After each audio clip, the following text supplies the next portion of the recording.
இந்த வயசுல இப்ப நான் அஜித்தை பத்தி சொன்னேன். என் தம்பி ஃபிளைட் ரிப்பேர் பண்றாரு, கார் ஓட்டுறாரு. ஃபிளைட் ரிப்பேர் பண்றாரா? பைக் ரிப்பேர் பண்றாரு. ஏன்னா அவர் இன்னைக்கு இந்த உலகமே இன்னைக்கு சரியான பேரு, கடுமையான உழைப்பாளி.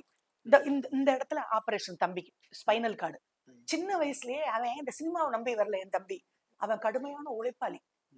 உழைப்பாளின்னா இன்னைக்கு பாத்தீங்களா, எங்கெங்கயோ துபாயில கார் ரேஸ்ல ஜெயிக்கிறேன், அமெரிக்காவுக்கு போறேன், அங்க போறேன், இங்க போறேன்.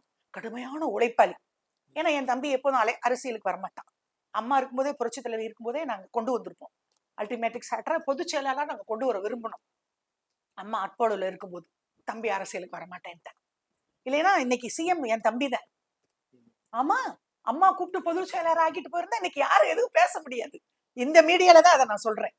இது வரைக்கும் நான் அஜித்தை பத்தி நான் முதலமைச்சர் நான் சொல்லவே இல்லை.